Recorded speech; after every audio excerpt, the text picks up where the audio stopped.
really, really warm here too. Hmm?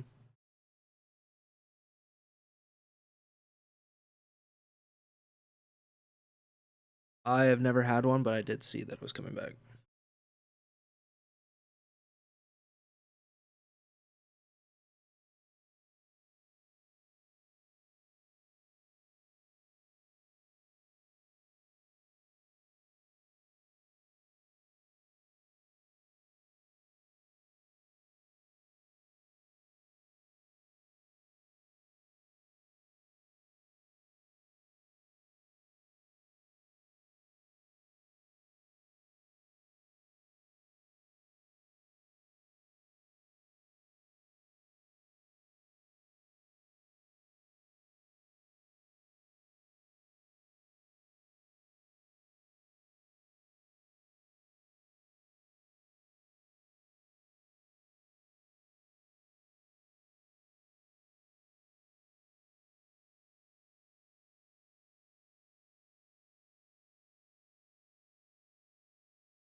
Hold on. I don't hear me on Twitch. All right, how about now? We're behind. Let me refresh. We'll see if that. I think that out. Yeah, I don't know why, but it was on some default setting, so I don't think it was picking it up.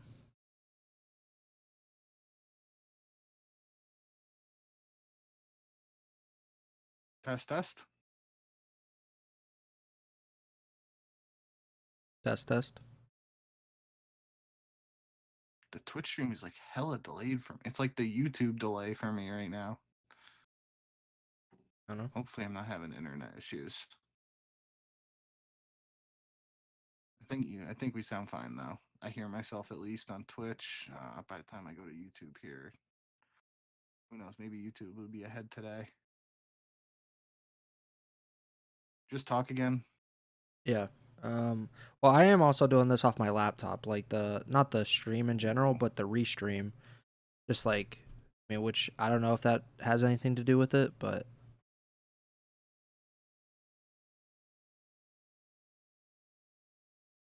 YouTube's still hella delayed for me. That might have just been weird. yeah, maybe. All right, you sound fine. Hopefully, we're good. We can get through this. All right, you ready to get started? Yeah. Hello and welcome to episode 180 of the Ego Chall Podcast. My name is Preston Byers, and as always, I'm joined by my co-host Justin Binkowski. And on today's episode, we are wrapping up the CDL regular season. Of course, we've talked about Major 4 of the last 2 episodes, but we haven't talked about the bottom 4 teams very much, and we would like to do so on today's episode. We want to talk about the teams that did not make champs that we will probably not be talking about very much at all over the next month or month and a half. But we want to give them time today. But before we get to any of that, how you doing, Bink? Doing all right. Yeah, don't got a lot to preface here. Pretty tame early afternoon show for now, but I do think we got some good stuff to talk about, especially considering the teams we're talking about now didn't get to punch their ticket to champ, so we're not going to be seeing them in action for a while. So it gives us some time to talk about what they could do even before EWC or potentially what they do looking ahead to next year already. So excited to dive right in. Yeah, so we've talked a little bit about probably a few of these teams just in passing, but we haven't actually like focused on them at all over the past few weeks because why would we when we're talking about LAT and FaZe and Optic and all these teams that we consider to be championship contenders. And obviously, if you're in the bottom 4, you do not even get to be included in that because you are not even going to have a chance to play for a championship anymore. But we want to talk about these bottom 4 teams, those 4 teams being the Las Vegas Falcons, the Los Angeles Guerrillas M8, the Minnesota ROKKR, and Cloud9 New York. Those 4 teams finished in the bottom 4 and did not make champs. And I figured, it's probably best to go from worst to best, even though best is still not great in this category. But the worst, we talked about a ton this season in general, the Las Vegas Falcons. And I think we talked about them for good reason because we expected them to be the worst team in the league coming into the season. they were far worse than either of us could have imagined because they went 20 consecutive matches to start the season without a win. They started 0-20, and at one point, or I guess at a few points, we both kind of second guessed ourselves because we said at the beginning of the year, well, they're going to be really bad, but there's no way that they're not going to be able to win a single match. When you go 0-20 to start the year, I think there's good reason why we would, okay, maybe they might go the entire season.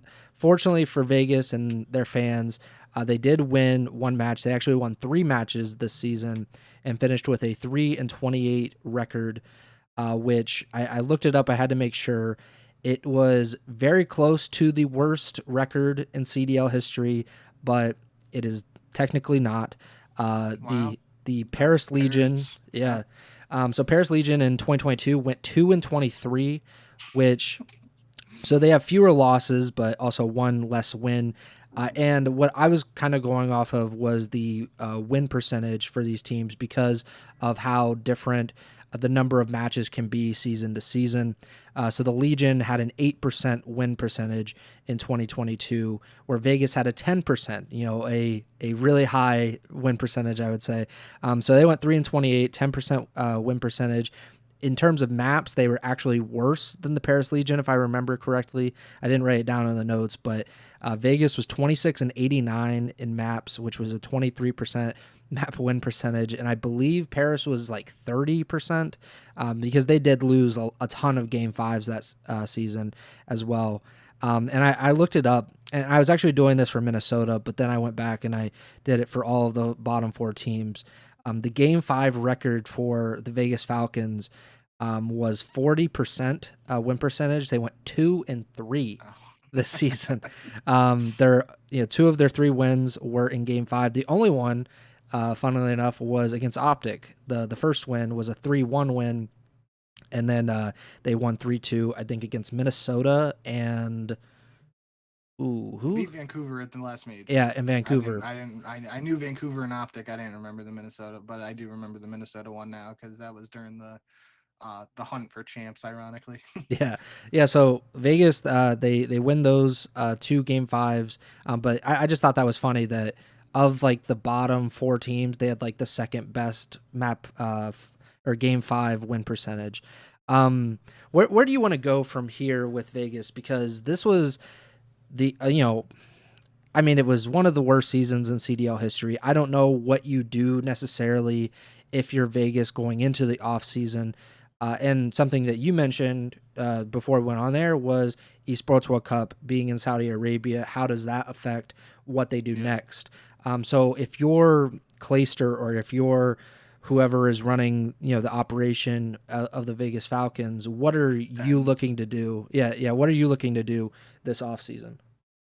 Yeah, I'll get to that Esports World Cup and off-season stuff in a second. We can even circle back to that, but really, I do want to just kind of like you did, look at the season as a whole, and I do think it is important to pay attention to really the 2 distinct halves of the season, even if they aren't exactly a 50-50 split in the matches or whatnot, but for lack of a better term, we had the all Saudi project and then the regular project.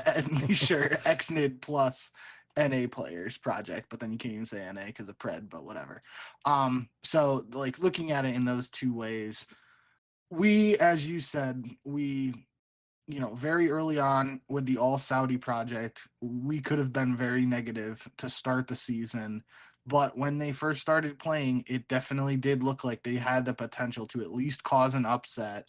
The thing holding them back, which obviously the stats back up, was the hard point. They could not win a hard point. They struggled in respawns, but there were moments from all the players, even the players who were quickly rotated out, like King Abadi. It was very apparent early on that these players, it wasn't just recruit bots were being thrown into a lobby.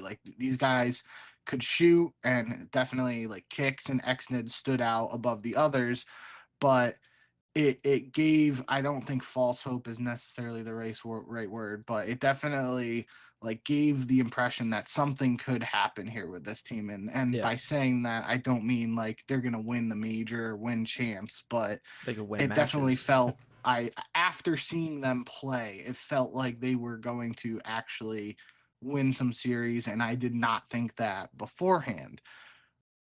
At the same time, one thought that I had when the roster was first announced and um throughout the early portions of the season was that, especially it was the Luti um being released or whatever that coaching change was. That was really the big turning point, I feel like, for this Yeah. the all Saudi project. But before that happened, like everything with kicks and the first few roster moves where they brought players in that were also Saudi from their bench slash academy roster, it felt like they were going to stick with this all Saudi project for the long haul. Hmm. And we mentioned that numerous times. It didn't feel like they were going to pivot quickly. It felt like this whole season was going to go that direction for the All Saudi project. It felt like, um, at least to me, when we were comparing it with other Falcons esports teams where they have dropped the mega bag, allegedly, reportedly, for some high profile players. It felt like they were going away from that in this first year in the CDL, which is, end of the day, it is important to remember this is their first year in the CDL. Yeah. But it felt like they weren't going to take that, luxurious route of being a big spender, and they were going to try to make this all Saudi project work. And at the end of the day, that's I think the main takeaway for me from this team is that I do think it's as I think it's very commendable that they wanted to try to make the all Saudi project work. I think they gave it probably more time than some other teams would have done if they were doing like region based rosters that were struggling as Yeah. much as the team. But I also think at the same time, it would have been very easy, even with the struggles, for them to continue to do the all Saudi project and just let it ride. A team like the Paris Legion beforehand, if they were in a similar situation with like an all French roster and they were historically bad, and we know like the reportedly what their spending habits were and all that, it wouldn't have surprised me if they just like were like, oh, we don't care if we're 0-20 in hardpoint or whatever, just Hmm. keep doing what you can, boys. So as a whole, I think, it seems apparent that now that they went with the all Saudi project, didn't work, they quickly pivoted to this roster they have now, where they, at least the rumblings, and I haven't heard anything concrete, but it definitely, most people, and it could just be perception from those other esport, the moves by Falcons and other esports, but it seems like most people think that Falcons just gave Pred the bag to come play for Vegas. That could be the direction they're heading in going forward. It also, they've kept Exnid on the team for this season, and I think he's played pretty well, especially given the circumstances and the constant changes around him. His first year playing at this level, playing overseas, or playing, in the CDL at the highest level. So I think, going into next year, I wasn't gonna jump ahead in case you have anything to say, but yeah, go ahead if you got anything else. I just think it's they deserve credit for trying something new Mm-hmm. for them. Uh, a Saudi player had never been in the CDL before this year, and now 7 Saudi players have been in the CDL as a result of the project that you mentioned. They started out with that all Saudi roster. They brought in 3 more players that were on their academy roster throughout the season, and then after Major 2, and shortly after Clayster replaced Luti as the head coach, then they go and they shift their focus. And uh, I think the Pred thing is probably true. Like, they probably did drop a pretty big bag because for him, there's no reason for him to go to Vegas, at least this past season, unless it was either you get a lot of money now or it is, they told him, hey, like, you come here now and we can build around you in the off season, basically, like when we're able to compete for free agents.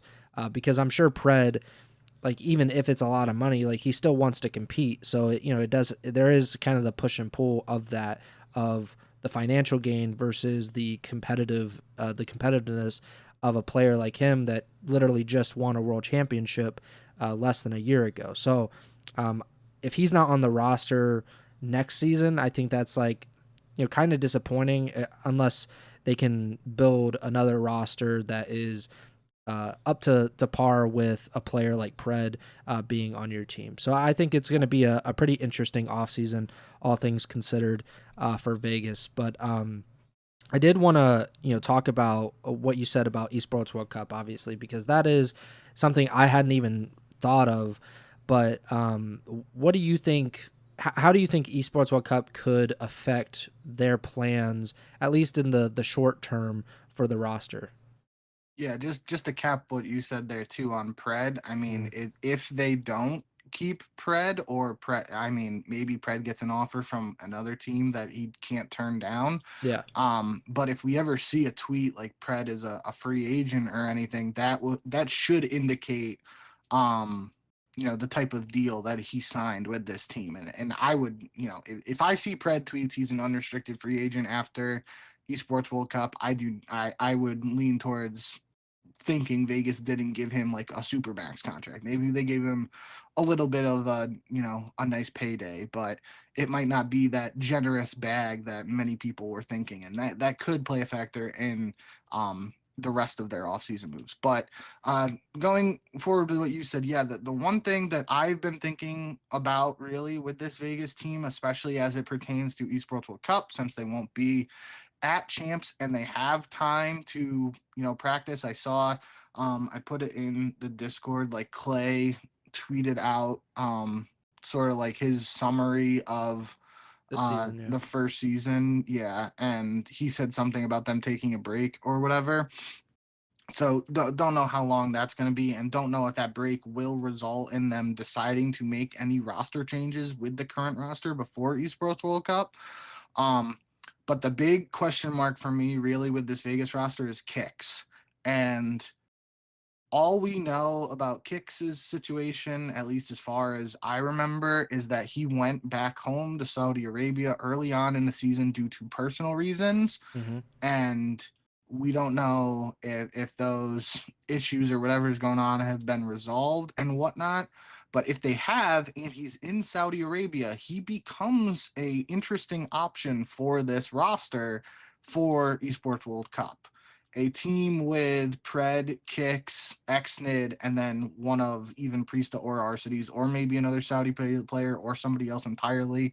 But that three, I'll say core three for lack of a better term, core three of Pred, Xnid, and Kicks, just based on the small sample size we saw of Kicks in his CDL debut, that's pretty interesting. And I think it would generate a lot of attention for the Saudi fans in attendance at the event and just out there. I mean, even non-Saudi fans who saw Kicks play early in the season and were able to just get a glimpse of what his potential could be.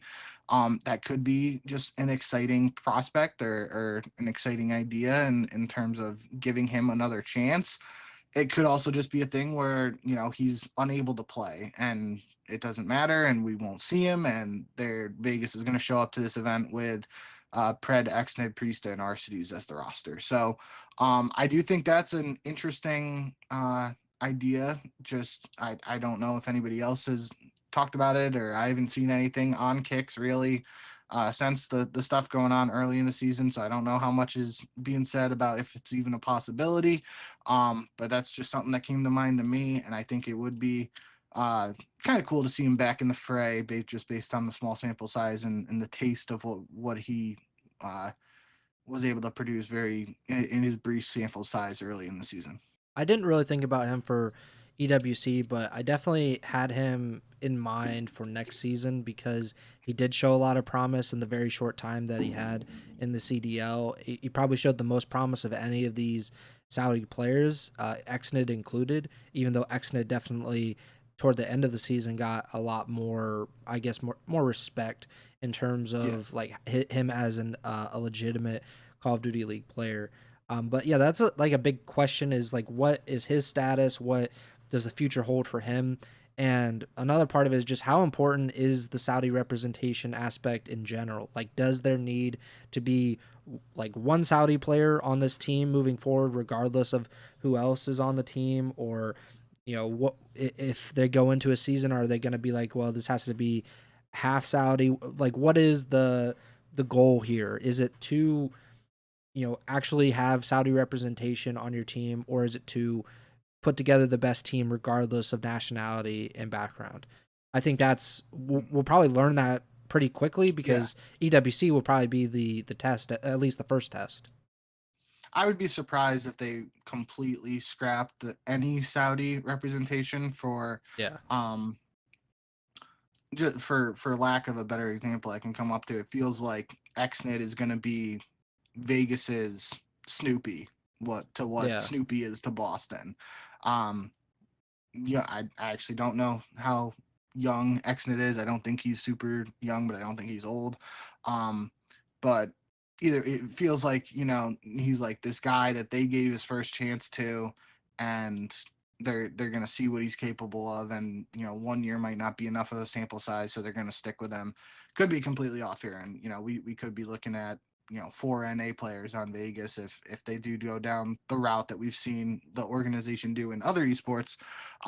But my gut feeling right now is that Xnid, if you had to ask me right now what I think Vegas's roster is going to look like next year for the CDL, even beyond Esports World Cup, I mean, unless there's something catastrophic that happens there and they just like don't even win a map and they decide to blow it up completely.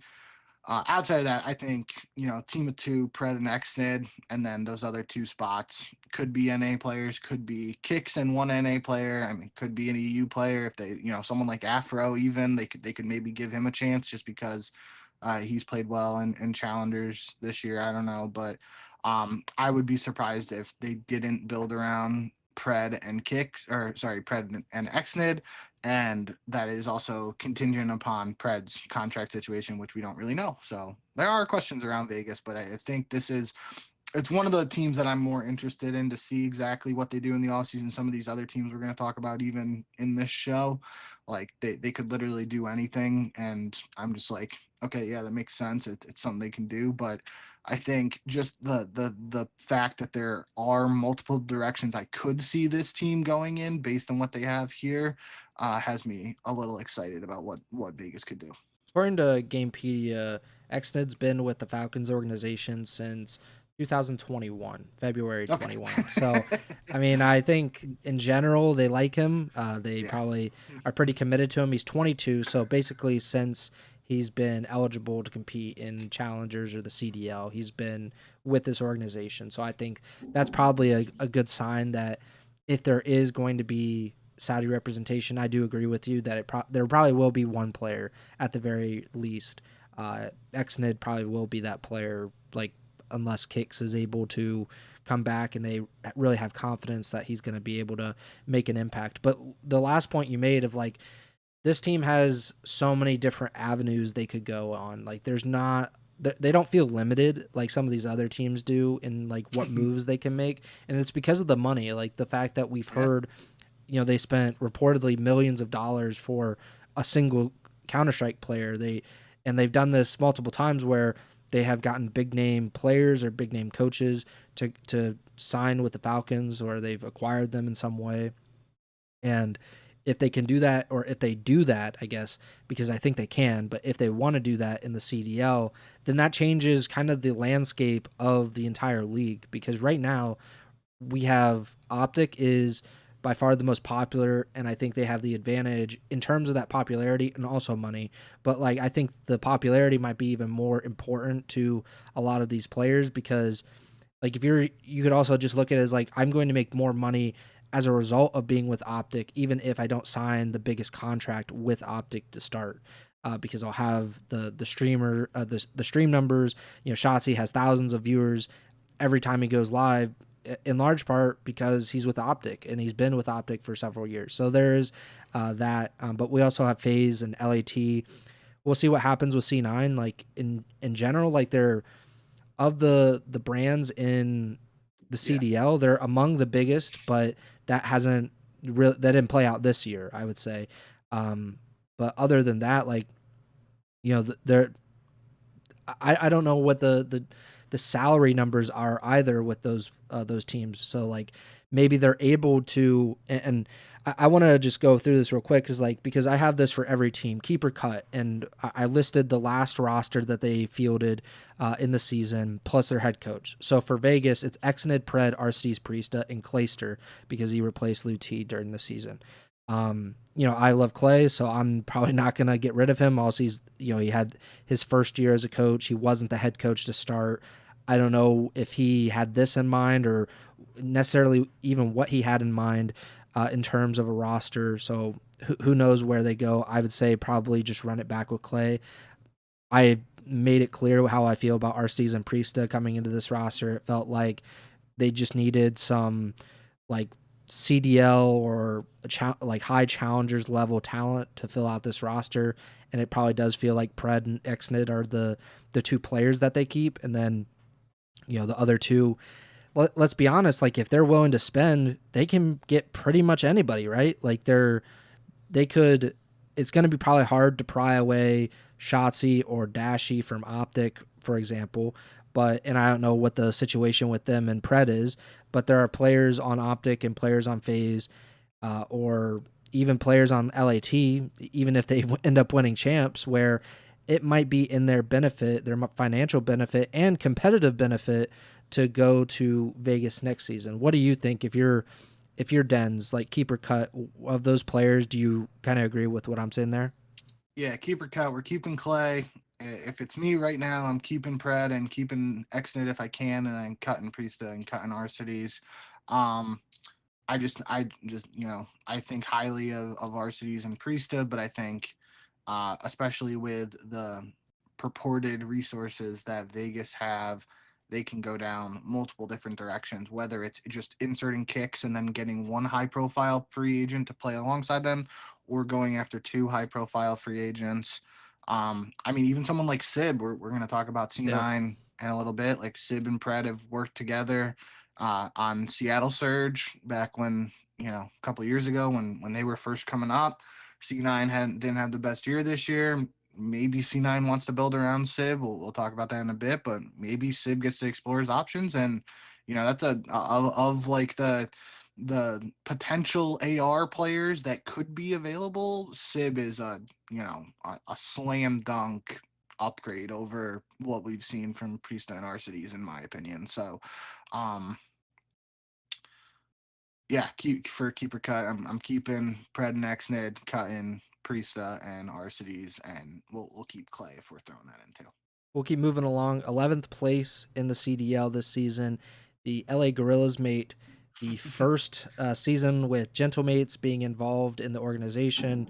There was so much, like we didn't even know if this team was going to be here for this season because the Guerrillas seemed to be kind of phasing out of esports. The Guard being the esports organization, they laid off pretty much everybody, but then they stuck around for another season and a half, it felt like, and so there was a lot of questions about if this was actually going to happen. Gentlemates comes in right before the season. They announced that instead of it being the LA Guerrillas like it had been since the inception of the Call of Duty League, it was going to be the LA Guerrillas mate. And it seemed like Gentlemates were in charge of what was going on this season anyway. They brought in Linz, who had like a pretty promising rookie season. Previously, a French player, Gentlemates being a French organization run by Gotaga, by far the most popular and most famous French Call of Duty player of all time, and one of the most, well, he's probably the most popular. I don't know, probably not the best. But certainly, I think we've said it before. He's like French Nade Shot essentially Yeah. in that world, and he's kind of at the top of Gentlemates. It did not work out. Let's say this was one of the worst seasons in CDL history, which was amazing that we got two of these teams in the same season, which has not happened previously. I looked it up. LAG, this was the fourth worst season since the Call of Duty League started in 2020.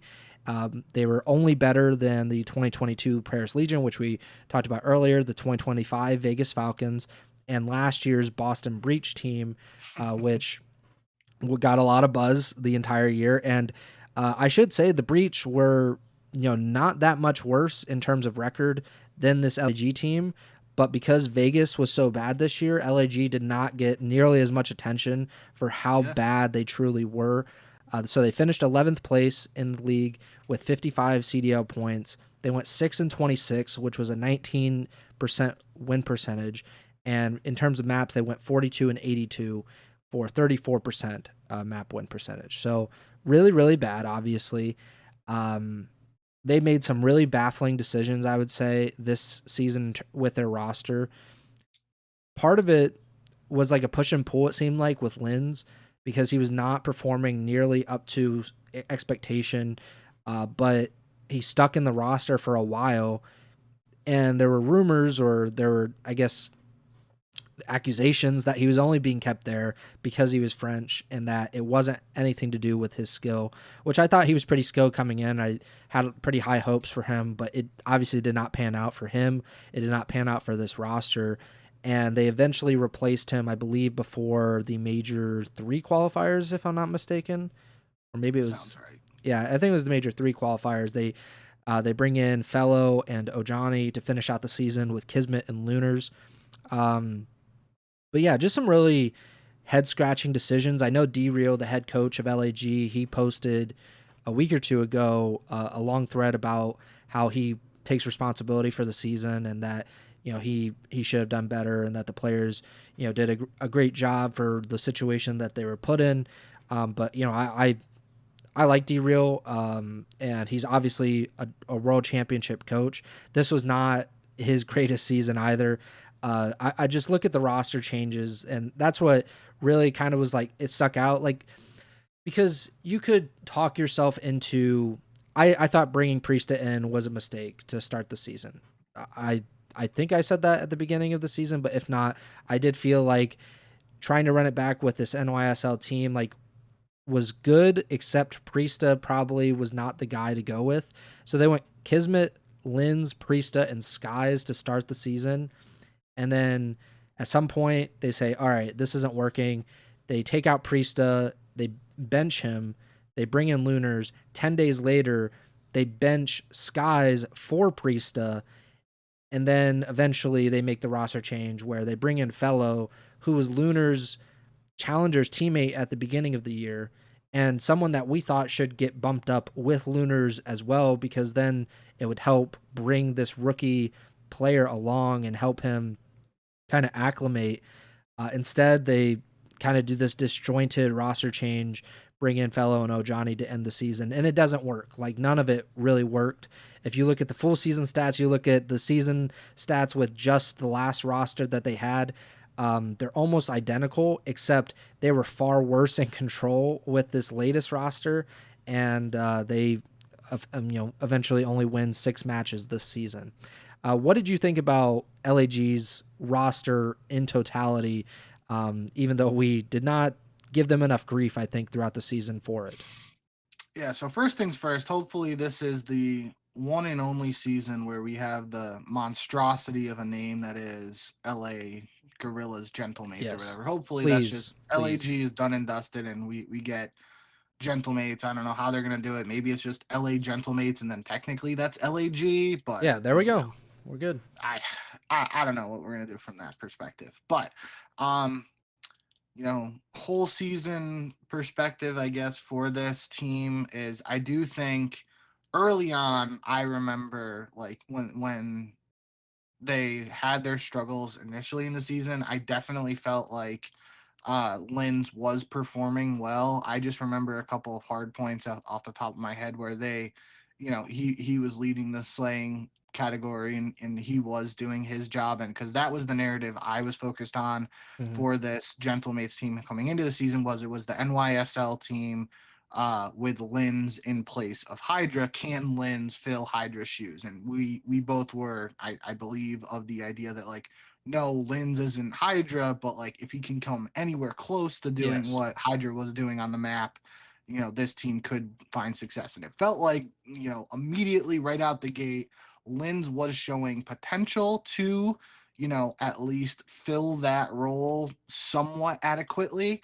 And he was doing well, and it felt like they were losing game fives and losing S&Ds, which just didn't make sense for um the team that we saw. And obviously they had Sender at the time when they were on NYSL winning the world championship, so maybe that was a big factor in the difference between S&D gameplay and whatnot. But early on, that's what I definitely want to at least mention, that I felt like Linz was playing well initially.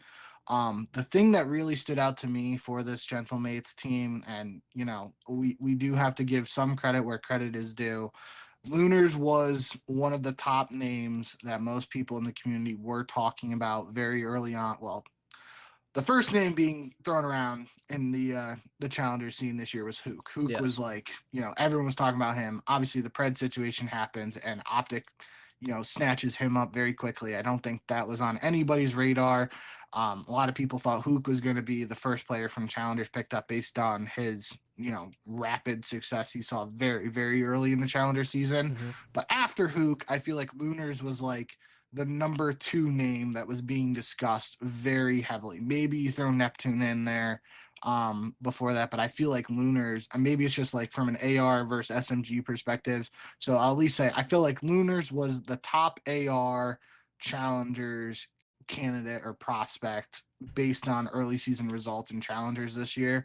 And Gentlemates did a good job identifying that they needed to make a roster change, and they gave him a chance. What I didn't agree with, and I thought was weird, was the whole like tango or whatever, however you phrased it early on, where they bring Lunars in for Priesta, then very quickly uh, bring Priesta back in for Skies. I thought that was a little weird, and it just felt like, you were the one advocating for, if you're going to do that, just bring Fellow and Lunars in together and move on from Priesta and Skies completely. Obviously, that doesn't happen till later in the season, but that, like, just that instance of the they did a good job identifying Lunars as a prospect they wanted to bring into the team. But then I don't want to say it's like second guessing, but like the the quick roster change after that of bringing Priesta back in and getting rid of Skies, that didn't like fit with, like if I'm grading it, I feel like, I give them an A for identifying Lunars as someone they wanted to bring in. Obviously they didn't get the results with him, but like identifying they want to make that move, targeting him, and actually signing him to the squad, they did a good job there. But then that little roster shuffle after that with Priesta, Skies, that just didn't, It that doesn't seemed off fit. to me. And maybe it's some behind the scenes stuff, like it just wasn't working with the comms, or it wasn't working chemistry wise, I don't know. But even then it felt like it was very short. um they gave that initial roster with Lunars, Skies, Kismet, and Linz a very short leash, and that felt weird to me. So I don't know what happened exactly there, but that's kind of how I look at this Gentlemate season. Is there are um some glimpses of hope, or just some specks, or whatever the phrase is, like you see something in the endless void, there's some tiny specks of light in there and whatnot. Like even with this recent roster, Johnny has had some moments where he's played well. Kismet's been basically a rock most of this season. He's done what Kismet has done, historically. Like he can be 99 Kiz at times, but if when he's not 99 Kiz, it looks different when he's not 99 Kiz if Hydra's next to him, as opposed to some of these other players that he was playing alongside this year. So I just think overall there really were, some moments that gentlemates like that there's something to, it's not all doom and gloom for this team. And another thing just completely didn't even mention here is really the fans that gentlemates brought in. We've talked about the viewers on other um episodes and whatnot, like some of their matches were some of the top viewed matches, even for a team that wasn't playing well this year. So what does that look like for gentlemates if they continue to compete in the CDL and they get a team that actually is competitive? Um, that's something to keep in mind. And the other thing alongside the fans that still sticks out to me is after Major One, when that gentlemates team lost, that event was in Barcelona, Spain, whatever, or Madrid, I don't remember. It was in Spain. They had like that huge, like, not like a meet and greet, but it was like a huge circle of fans, and the gentlemates team like walked out into them, and they're all cheering them as they literally got a top 12 placing. It's like those fans were like, that was really cool to see. So in totality, I don't, it's from a results perspective, gentlemates did not have the season they obviously wanted, Of course. but there are some things that they could look to moving forward. It's not, all doom and gloom in my eyes, but I wouldn't be surprised if it's, they completely blow up this roster and we see something totally different in 2026. Yeah, they it's just my thing right now is the last point that you made about them being a really popular team, especially with the French crowd, bringing in these fans that I think have been largely alienated over the last 5 years because of the CDL. Like, Vitality pre-CDL was the team for French fans. Like, that was, we'd I remember like Gfinity, like the first Gfinity events, like that was very cool. Obviously, Esports World Cup, like pre-Saudi, it was in Paris, I want to say, and obviously the French fans were crazy there. It was a cool atmosphere, and I feel like those fans just have not been served properly for a long time. And this is probably the best chance to do so because the Paris Legion just completely just ignored them. Essentially, they had one French player, Brezi. He never played that entire season in 2020. So like they basically had an Australian roster for the French team, which was it just didn't fit. And now you have Gotaga, and he's the most popular player in the country. He owns the organization. He's the face of Gentlemates. This is the chance for and for the CDL. I'm sure they're like, we want this to work. We do not want them to screw this up. We don't want to be in a situation where we look back in 2 to 3 years and we're like, wow, like we have no French fans for Call of Duty anymore because LAG was a complete disaster this entire time. So the CDL is probably, not going to say that, but they're probably very much pulling for LAG to figure it out. That also brings me to, does Lens get another opportunity next season? Because this season was just kind of a disaster from the get-go. It felt like they had a lot of potential. I thought they would be way better. Obviously, I was not expecting them to have the 4th worst season in CDL history, but at the same point, like, can you even bring him back? It will your fans be like, what the hell are we doing? Why are we bringing a guy back that was benched? And I should note, he is not released, if I'm not mistaken. He is benched. So like they released all these other guys, they released Skies, they released Priesta, they did not release Lins. I think that might be pretty telling to how they feel about him and what the future looks like for him, because I would not be surprised if he's back with LAG, if it's Guerrillas mate, if it's LA Gentlemates, whatever it is. I would not be surprised if he is on this roster in 2026. That brings me to the next point, and that's the keeper cut. Kismet, Fellow, Lunars, Ojani, and D Real. I think D Real has the championship pedigree. There aren't many head coaches that have a world championship under their belt, so I would probably keep him. If I could, I would definitely keep Kismet. He's all these other players, like if you had to pick one, I'm keeping Kiz because I believe that he can be for a championship run, I think he can be the best player. At the worst, he's going to be your second best player. And I don't think you can really say that about Fellow, Lunars, or Ojani. But I I see the point of they brought Lunars in. Was it really just for one season, right? Like when you bring a young guy in who's never played in the CDL, he's not this 18-year-old phenom like Hydra was with NYSL, where they knew exactly like he's gonna be a difference maker year one. I don't know, like LAG, did they really bring in Lunars, and are they gonna give up on him essentially after not even a full season because he didn't get the full year? That would seem weird. So if I'm LAG, I probably keep Kiz and Lunars and then Andy Real. But what do you think? I think they completely blow it up, in my opinion. Not including Lens here. I wouldn't be surprised if Lens gets another chance or remains on the team, even in a bench capacity. Yeah. Love Kismet. I think if they do keep anybody from this team, I would say keep Kismet, but I think he can go to another team. And kind of like I was just saying there, like, yeah, we know what the Bulldog's capable of when he's in 99 Kiz mode, but he really obviously shined his best when he was playing alongside Hydra. So if he gets the opportunity to go to another team where he doesn't have to be the number one SMG, he can be that number two SMG alongside a superstar SMG. I think that's the best move for Kismet going forward. I do think, unfortunately, it feels like just with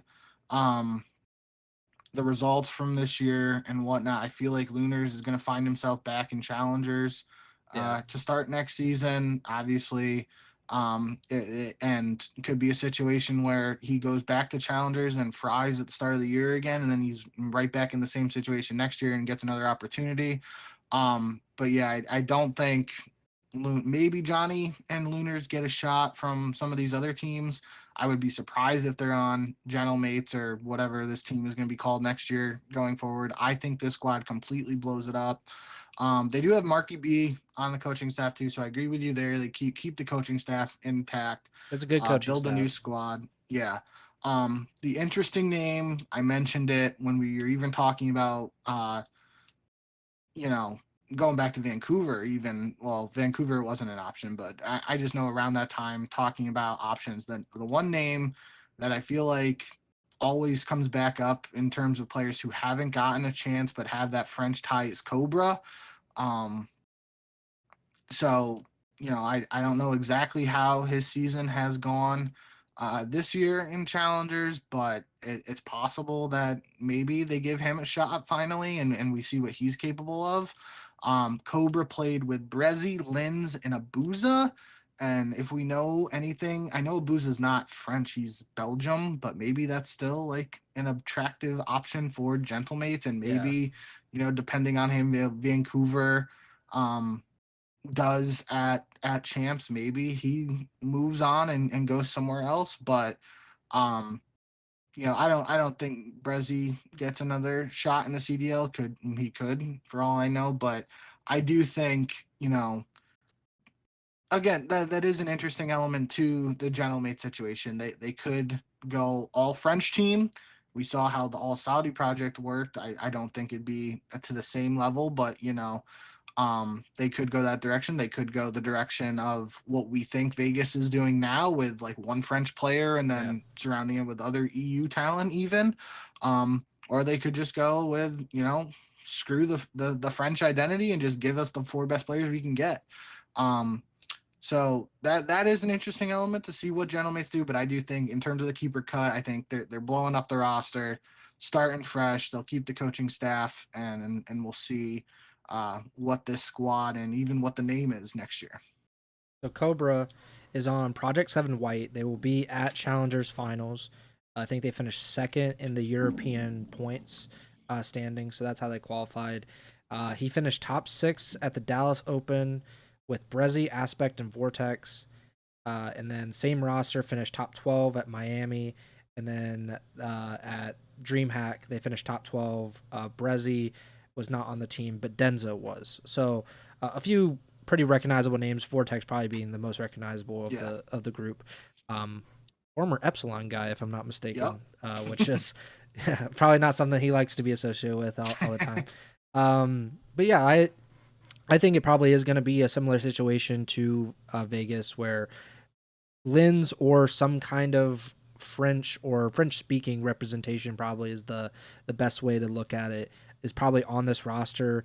I thought about Kismet, and like if LAT were not to win champs, they would be an interesting party because just theoretically he could replace Envoy next season. Even though I'm not talking anything bad about Envoy, I think he's a really good player. I don't think it would be fair necessarily, but we've seen that happen before where coming up short at the end of the season, especially if you're a highly touted roster like LAT, this is something like FaZe has done a few times where there's one guy that gets cut, and he's definitely of those four the most vulnerable if they don't perform. But Kiz is probably going to have a lot of interest around the league, I would imagine. So there's no guarantee that it would be LAT anyway. But yeah, he's a great player. Like it feels like you're really losing something if you don't have that kind of he's a winning player. Like that's really what it comes down to. I think he just helps you so much in terms of like a winning culture.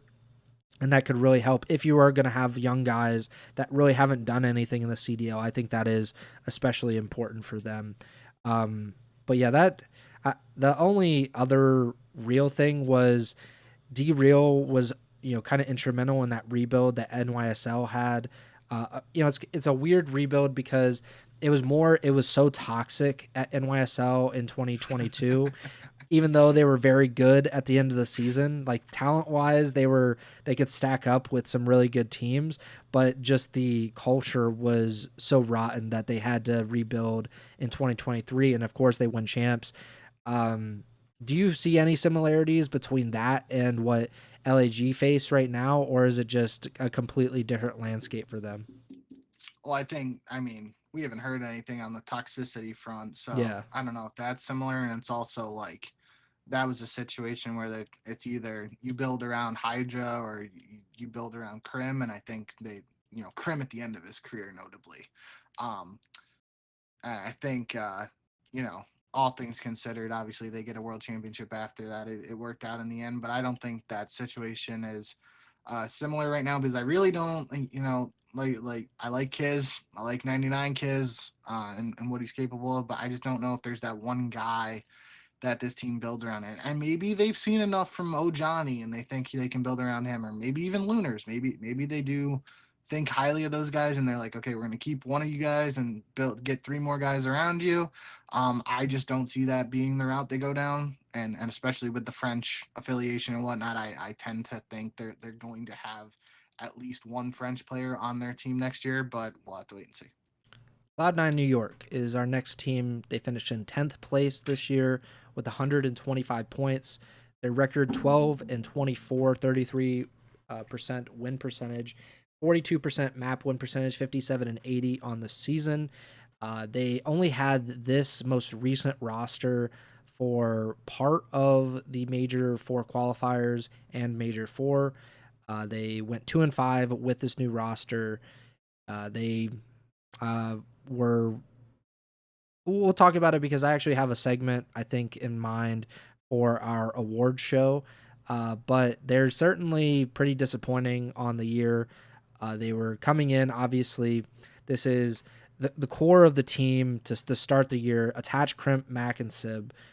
Obviously, there's a lot of Seattle Surge hangover from there because Mac and Sib played together. Accuracy comes in as the head coach. So that is the bulk of the Surge roster. You bring in Attach, who is obviously one of the better AR players coming into this season. Kremp had a really strong year with LAT last year. So there's a lot to like about what C9 built. And then it just immediately falls apart. They finish 11th in the Major 1 qualifiers. They never have a major placing above top 8, so they are top 6, excuse me. They finished top 6 at Major 2, so they never really make it even to Championship Sunday at any of these events. The major qualifiers, they only start in the winners bracket 2 of the 4 times, which is not something that I certainly expected from this team coming in. What went wrong for C9 this year? Well, we got it on the notes here too to talk about it, but really the thing right from the start that impacted this team, and we'll never know for sure how much of a impact it actually had, but it seemingly from the outside looking in had a pretty big impact, is the fact that the team was competing from LA, or competing from Cali.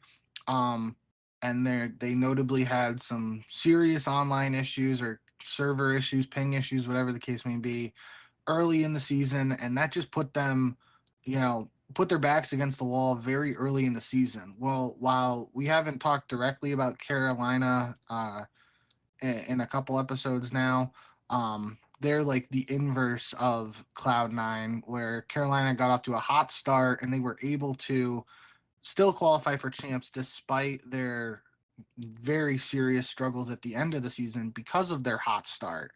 On the other hand, Cloud9 got off to a rough start, had some moments here or there throughout the season, but never, like you said, never had a really strong placing at these lands. Um, and they were just never able to dig themselves out of the hole that they dug for themselves very early on. And that's really, what sticks out for me for this Cloud9 roster is like it felt like they had the potential to be a team like in that 5 through 8 or even like a 5 through 6 situation, just from a talent perspective. Thought they had um I thought they had a chance to make something happen there, and it just it never came to be. And now Attach is retired. We already talked about that. Um, I really don't know what Cloud9 does from here. Maybe the Esports World Cup is a really big opportunity for the guys on this team. Notably, I kind of talked about Sib when we were talking about Vegas. I think Sib has shown what he's capable of over the years, and really, if he wants to stay with Cloud9, he probably will. If he gets offers from these other teams, I wouldn't be surprised if he goes elsewhere. These other three guys, though, Kremp, Spartan Capital. This is really, especially for Spartan Capital coming in late in the season, EWC is going to be a big opportunity for them to showcase their talent and showcase what they're capable of and whether they are or aren't deserving of a CDL spot in 2026. Um, at the same time, I think, circling all the way back to last year when Cloud9 enters uh, competitive Call of Duty, returns to competitive Call of Duty for Esports World Cup. Um, I think they thought they were going to have that Hydra roster, and it is noteworthy that Sib announced at one point he was a restricted free agent, and it felt like Cloud9 was going to have the roster of Hydra, Kismet, Skies, and then +1. Yeah. And then the whole LAT super team stuff happens, and they pivot to going from Sib being a free agent to building around Sib. And for those who, you know, aren't as in tune with what Cloud9 does in other esports, I just, I'm not like, a Cloud9 expert or anything, but, based on what I've heard from, other C9 fans over the years and like League of Legends and stuff, and, saw with like Perks, for example, a big European League of Legends player who came over to Cloud9 for 1 year. C9 Jack, the owner, CEO, whatever, the guy in charge for Cloud9, he tends to side with doing what the players want and giving them some freedom in choices in terms of like team changes and whatnot. So it could be a situation here where they decide to keep Sib and build around him. Maybe they decide that, some of these other guys at EWC, they want to build around them. Sib gets an offer elsewhere and he moves on. I don't know, but C9 is just one of those brands, kind of like you were mentioning early on, like, you got Optic, LAT, and FaZe. Those are the big three, brand wise, fandom wise, all that. I think Cloud9 has the potential to really enter that upper echelon just with the brand it's built in the esports space in general, if it gets the right team together. So I do think, um, for the keeper cut or whatever, I really do think Cloud9's in a situation where they're gonna blow it up. I could again see them building around one of these guys that they have on the team currently, and this could all change if depending on how they do at EWC, because I do think this team has a chance to do well at EWC. Just again, in the small time that this 4 squad has been together, they've shown they've been able to do well in search and destroy, which is always something that sticks out to me, and especially in a tournament like EWC where they're going to be playing against some challengers teams and whatnot. If you're got good fundamentals in search, that could serve you in a tournament like this. So I do think the direction of Cloud9 could hinge a little bit more than some of these other teams based on how they do at EWC. But I definitely think Sib probably goes elsewhere if he does get the opportunity to, or he will, stay here and they build around him. But I for the most part think this squad is gonna look very different in 2026. I agree. I think keeper probably cut all of them, maybe keep accuracy as the head coach, but like everybody else is probably gone and you completely rebuild. And it's not like in traditional sports where you have to go through the draft and you have to do this and that. Like they could be a championship contender next year if, and this goes into the next point, is if they spend big on free agents. Yeah. And like you said, in other esports, they have proven that they are willing to do that and they're able to do that. We'll see if that actually works out in the CDL. And if, it all kind of ties together, because if Vegas also decides to spend big, and then you have Optic and FaZe and LAT all trying to, at the very least, retain their roster, who knows what that actually entails, what that will result in.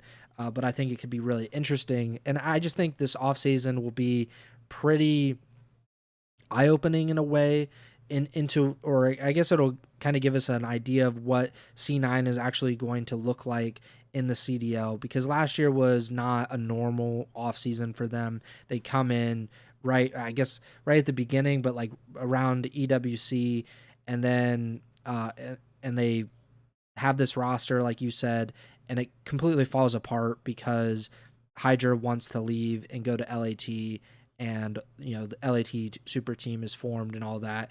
Kismet ends up leaving, Skies ends up leaving. I think it's just a really weird season or off season for them, and I'm sure they will now probably be pretty normal. I would imagine this year, like whatever the normal is for C9, I imagine we'll see it this year. But yeah, I would probably tear it all down, and I think a part of it is like how much will LA play into free agents' decisions? Like, will these is definitely important. Will these players even even aside from the competitive disadvantage, which it does seem like they are putting themselves at a disadvantage, and that would be pretty frustrating in general. But a lot of these players have kind of built lives in the Dallas-Fort Worth area, or if you're one of the Atlanta FaZe guys, like those guys live in Atlanta, and that they've done that for several years now. The Toronto Ultra guys have been living in Toronto for a while, or at least like Kleenex and Insight have. So like, will these players be willing to move to LA to live there? Or how much would it cost? Or I guess how much more would it cost to get those free agents to go to LA instead of Dallas or one of these other locations? I think that might be an interesting look into this offseason if they're not able to land some of the big fish that you would expect an organization like C9 to land. I do wonder if that'll have anything to do with just being in LA in general.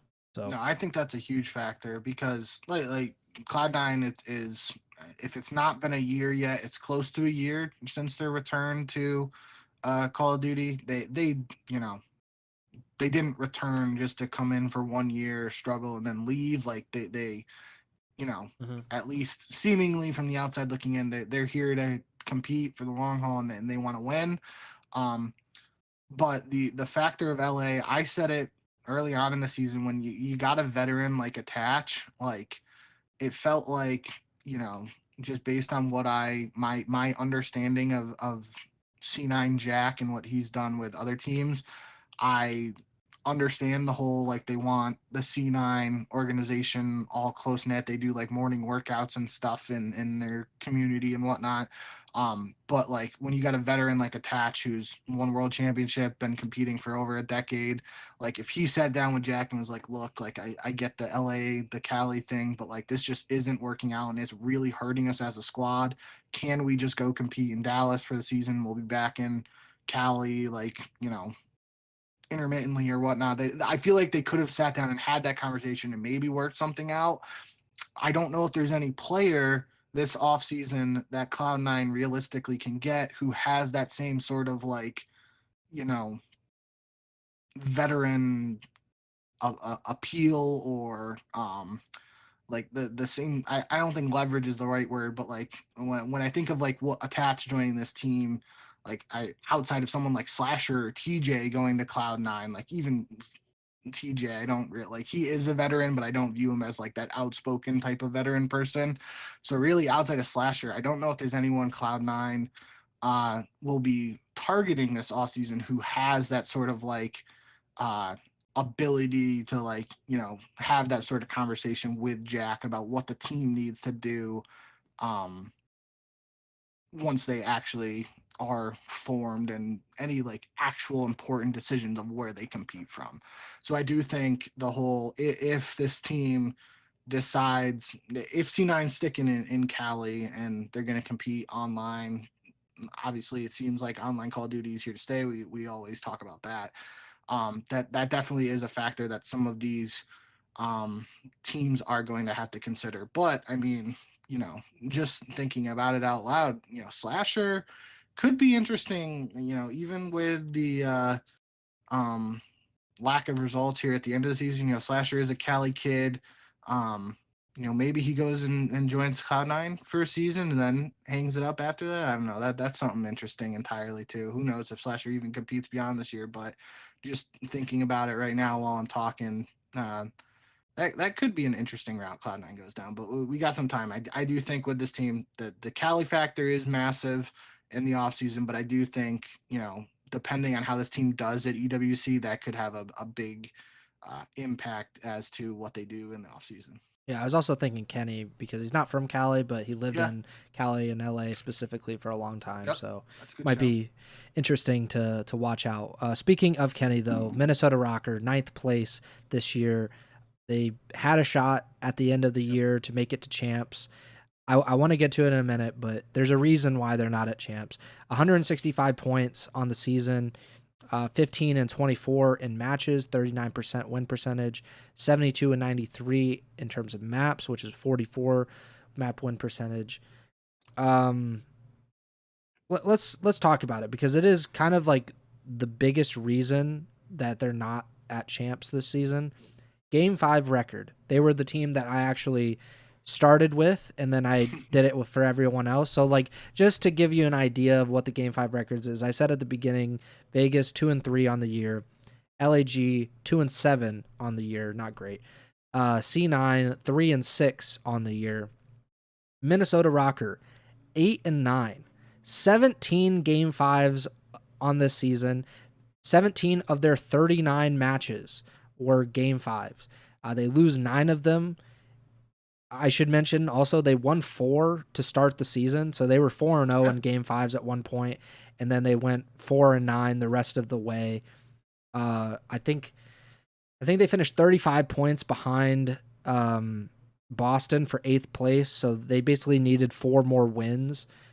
There's a lot, I'm sure they could look back at just the Game 5s that they had, the 9 losses that they had and said, like, could we have gotten 4 just from that alone? And I'm sure they probably could. That just, to me, stuck out to have that many to go to Game 5. There probably were series that did not need to go to a 5th game, and they just weren't able to pull it out. They were at their best in Search and Destroy this year, but they weren't necessarily. There wasn't like one that was just a game mode that was so much worse than the rest. Their worst game mode was Hardpoint, but they were 40%, which is not as bad as you would imagine, considering them being in the bottom 4. But yeah, this is they have an interesting offseason because they had an interesting offseason last year. They resulted in Estriel, Gio, and Nero and Paul X coming into the team. We talked about so much at the beginning of the season. Did they have the leadership to make a run? It seemed like a lot of young guys that did not have like the vocal, I guess, veteran leadership that we usually expect of these rosters. I don't know if that really played out the way that we thought it would, but now that they brought Kenny in, that would seem to kind of resolve that. Where do you think Minnesota should or will go from here? Yeah, I think Minnesota can go in a lot of directions. I think obviously after not making champs, they are going to make changes unless they just go on a, bonkers run at EWC. And I wouldn't put it past them just because like you mentioned they had that game 5 success early on in the season. Let's not forget like they were consistently reverse sweeping teams, and if they weren't reverse sweeping, they were going down 2-0 in series and forcing a game 5, and then they were losing that game 5. That plays a factor into how many game 5s they had, and I just remember mentioning early on, like you were talking about with the leadership and stuff, it definitely felt like that was lacking early on. But I remember saying like so many of their matches were going to game 5. This was going to be important for them as the season went on, just because they're getting maximum reps. They're getting the like, if they get in these situations at majors, like where they're down 2-0 in a series, they were the team that was consistently fighting back. And if it got to that point at champs where they were down 2-0, just for example, obviously they're not, but like they had the reps to be like, okay, we've been here before. We know we can pull off a reverse sweep. We just got to kick it into another gear and do what we did earlier in the season. They knew what they could do, and they had pulled off reverse sweeps. They had the game 5 wins, but it just, consistency really is the key word with this Minnesota team all year. Um, they had, really that core 3 of Estriel, Gio, and Nero. They all had some really great performances individually, and it just felt like the 3 of them never clicked at the same time. It felt like, especially most recently at Major 4, and obviously early on in the season at numerous times, but at Major 4, from the matches I watched, I remember like Nero was absolutely popping off. And when somebody is just going nuclear to that level, it makes sense that the kill numbers are going to be a little, there's going to be a disparity there, because as we always say, there are only so many kills you can get on the map. But it just felt like to me, like even I feel like in major two qualifiers was when Estriel really kicked it into another gear um, for this team and really started to shine. But just as a whole, it felt like of that core 3, there was never like, there just wasn't a ton of consistency from all 3 of them performing at a high level at the same time. It was always either 1 or 2 of them really playing well, and then somebody was lacking, or like one player of the 3 was doing well, the other 2 weren't playing as well, and that's when the losses were coming. Um, so to me, that's like the indicator that, like, Minnesota did a really good job identifying this talent. I think Estriel, Gio, and Nero are all really strong players individually, and I think all 3 will be in the CDL next year. I just think this has shown that it doesn't work together as this core, and maybe it's just they haven't had enough time since bringing in Kenny, and maybe they decide to run it back next year, because you think from a contractual standpoint, like those 3 guys, at least Estriel, Gio, and Nero, probably signed their deals. Well, there is no more league minimum, but they probably weren't like super expensive contract wise, if I had to guess. Nero there was that thing early in the offseason last year where like Nero potentially was going to go to Cloud9, but then they decided to go with Mac, and that's when Nero went to Minnesota. So maybe Nero gets some options from other teams here and there. But for me, with this Minnesota squad, I if you watch the show this year, how much it pains me to say that I think they're going to break up, because I saw the potential. I really like this squad.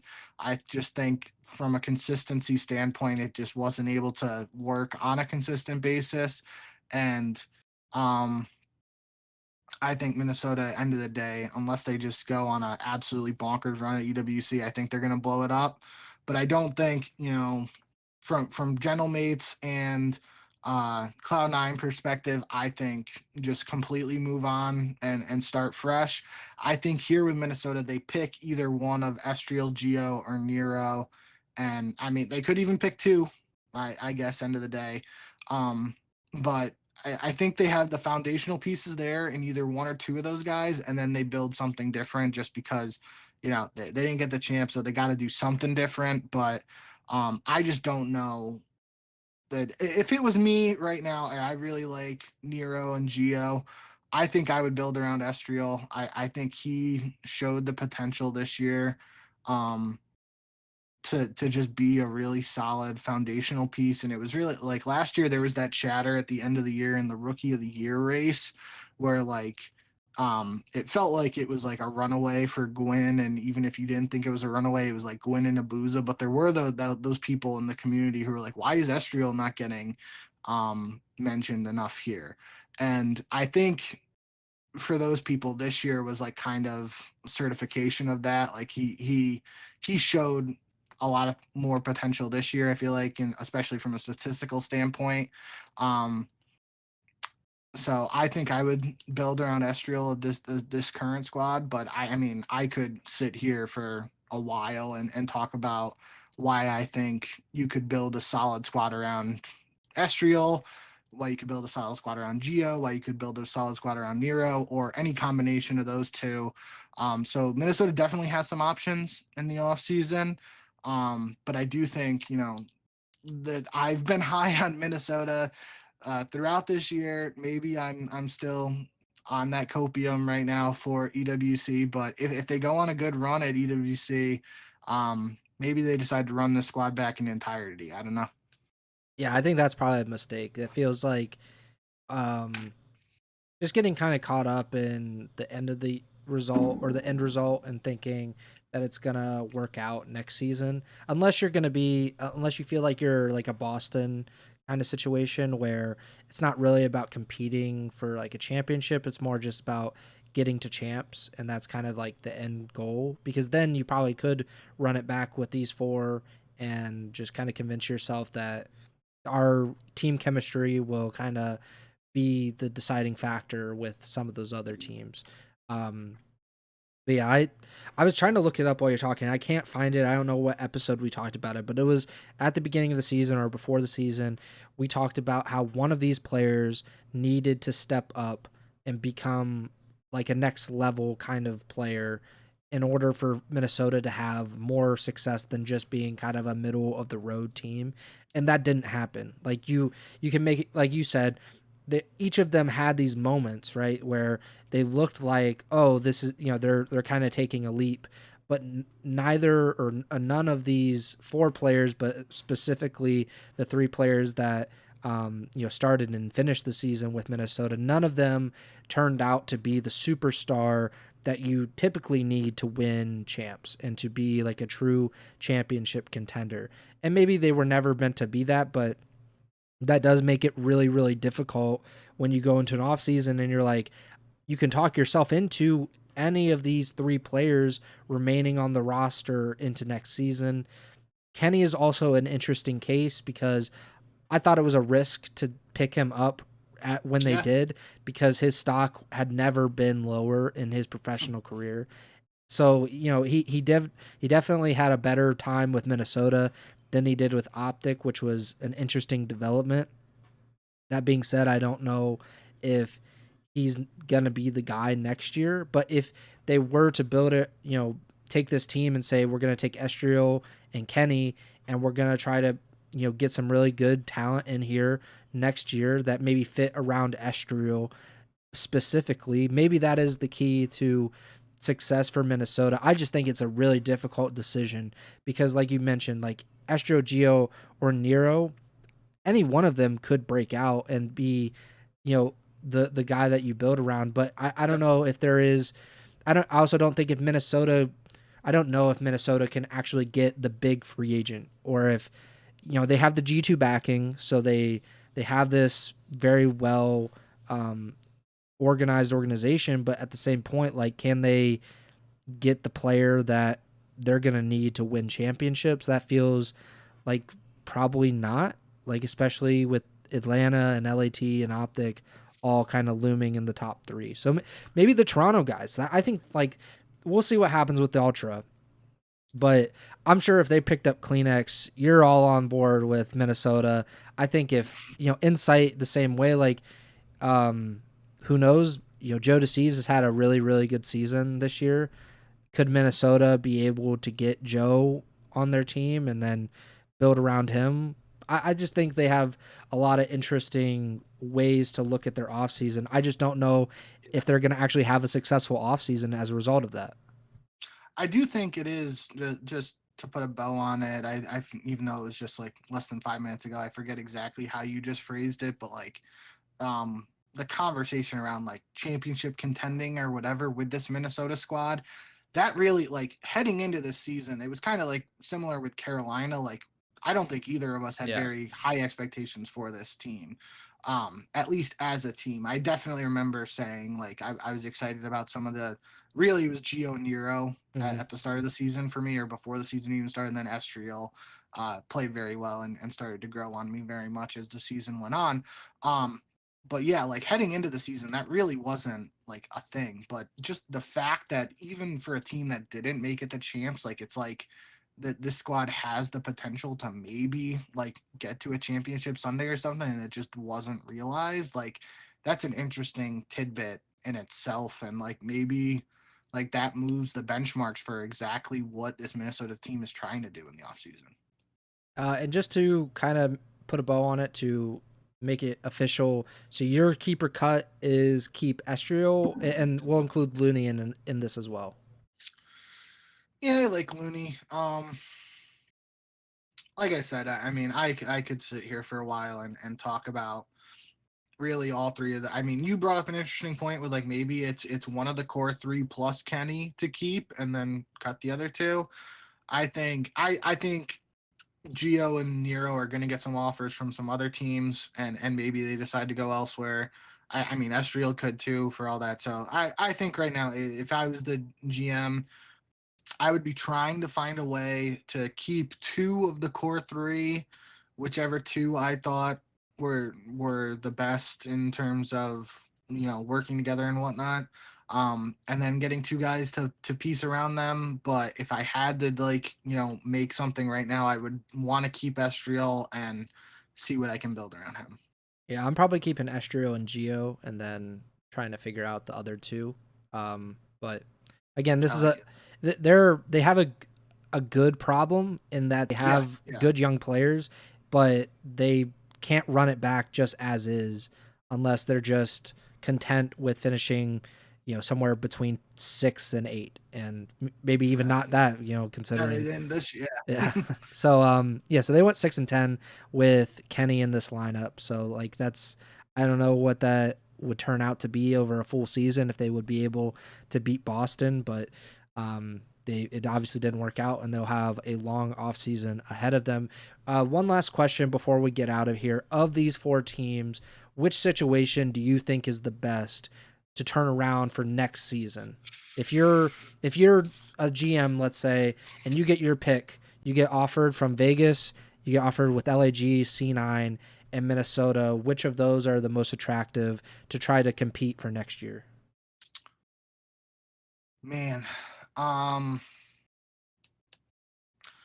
I definitely don't think I'm going with Gentlemates or Cloud9. I think it's got to be Vegas or Minnesota for me. Vegas is interesting because of Pred. Like, if has already signed a deal beyond just this season, like that's like going to a team with like, you know, KD or Giannis or something, and like they're Mm. already there, and then you got to put the pieces. Like it's much easier to do that when you have that superstar there, and then you build around that. But Minnesota would be an exciting project for me. I would be torn between what exactly I want to do, and obviously there are other factors and options that weigh into it. It could be a situation where like I say Minnesota here, and none of the core three of Estriel, Gio, or Nero is on Minnesota next year, right? But like if Pred already has a deal with Vegas beyond this season, like that becomes the most interesting option to me. Yeah, I think I go with Vegas as well because you're thinking if we can retain one of these players or if like I think in the situation for all four of these teams, it's like you have the option of running it back for all four of these teams, even if that isn't really the case. But that in our scenario, you have that option of keeping any of these players and all of these players. If that's the case, Vegas has to be the most attractive in my eyes because they have the star player that Minnesota is lacking. Minnesota is looking for that guy to be like the undoubtedly best player over a course of a season. So Vegas has that. They could add around him, even with the restriction of having the Saudi representation. I think they could still build a pretty interesting team next year. And if they're willing to spend the money, then they have, pretty wide opportunities to make that team into something very, very interesting. So, but we'll see what happens with all these teams going into this offseason. Esports World Cup, I believe, is like middle or late July, if I'm not mistaken. So that could be the first sign of like what these teams might look like or next season. Yeah, so Esports World Cup starts for the Call of Duty event starts July 24th. So Okay. almost 2 months from now. Yeah. These teams some of them will certainly make changes. I'm sure of that because that's a good first test for a lot of the teams. If they were to change a roster, hey, let's see what they look like on LAN immediately against some pretty good teams. We saw Boston; they stuck with their EWC roster this entire season, and they were the worst team in the CDL last year, and they ended up making champs this year. So there is some kind of proof that EWC can be very beneficial to these teams as we move forward. But yeah, that does it for today's episode. This has been a long one, nearly an hour and a half, but we appreciate you guys sticking around and having a lot of fun with it. We will be back probably over the weekend, maybe, to talk about. I think we're probably going to do tier lists or we're going to do award shows. It's one or the other for next episode. Either way, those will be the next two episodes if that's not clear. And then we'll probably shift gears and start talking about champs a little bit after that. But we appreciate you guys sticking around and watching or listening to the show. Make sure to like or subscribe wherever you're listening or watching on Apple Podcasts, Spotify, Amazon Music, YouTube. We're on most, if not all, of the platforms.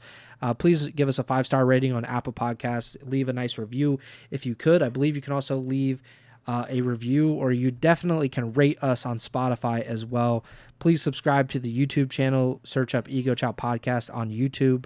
We're at 234 subscribers the last time I checked on YouTube. You can also follow us on Twitch, twitch.tv/Ego Chall Podcast. You can also follow Bink on Twitch, twitch.tv/JBink with 2Ks. On Twitter, he is at JBink with 2Ks. I'm at Pres Byers, and the podcast Twitter's at Ego Chall Podcast. And we will be back over the weekend to talk about more Call of Duty esports. Bink, take it away. Yep. Thank you guys as always for all the support. Definitely a longer episode, especially considering the subject matter here. But I had a good time talking about these teams, even if they are the teams that won't be at champs. That doesn't mean we can't, discuss them, what happened this season, and what they can do differently going forward. So I hope you guys enjoyed. We'll see you back here again whenever we do go live once again. And remember to send the chow.